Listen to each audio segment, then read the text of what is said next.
BNP চেয়ারপারসনের উপদেষ্টা খন্দকার আব্দুল মুক্তাদির বলেছেন, বিএনপি ক্ষমতায় আসলে জনগণের মৌলিক অধিকার পূরণ এবং গণতান্ত্রিক অধিকার প্রাপ্তি নিশ্চিত করবে।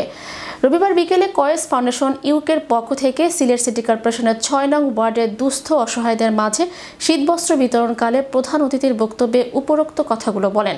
এ সময় সমাজের বিত্তবানদের দরিদ্র জনগণের সহায়তায় এগিয়ে আসার আহ্বান জানিয়ে তিনি বলেন, প্রতি বছরই তীব্র শীতে অনেক মানুষ প্রাণ হারান, অসুস্থ হয়ে পড়েন।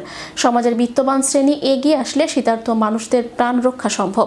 আজ কয়েস ফাউন্ডেশন ইউকের পক্ষ থেকে আপনাদের জন্য সামান্য উপহার। এটি আপনাদের প্রতি আমাদের ভালোবাসার প্রকাশ। ভবিষ্যতে বিএনপি ক্ষমতায় আসার সুযোগ পেলে আপনাদের সব সমস্যা সমাধান করতে আমরা প্রতিশ্রুতিবদ্ধ। মানুষের মৌলিক অধিকার রক্ষায় আমরা সবাই ঐক্যবদ্ধ ছিলাম, আছি এবং থাকব। আমি সর্বদা আপনাদের পাশে থাকার অঙ্গীকার করছি।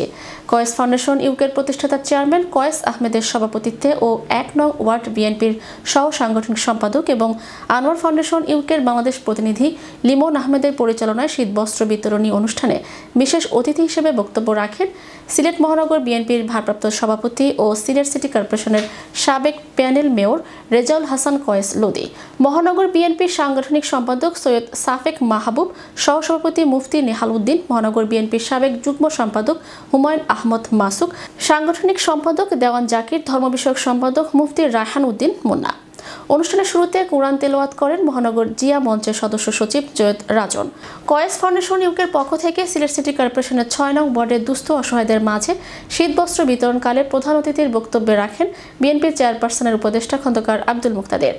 ঠিক উপযুক্ত সময়েও আমার ভাই আগুয়াই আইসইন, তাই বিদেশ থাকইন, আল্লাহ তান দিল মায়া দিছইন আর ইচ্ছা দিছইন অন্য মানুষের লাগি কাম করার। আল্লাহ সবরে অনেকরে টেকা পয়সা সামর্থ্য দিলেও অনেকেরই দিল থাকে না। আল্লাহ রাব্বুল আলামিনের কাছে শুক্রিয়া, আল্লাহ আমরা ই ভাই কয়েস আহমদ সাবরে ই দিল দিছইন তাই অন্য মানুষের লাগি করতে চাই।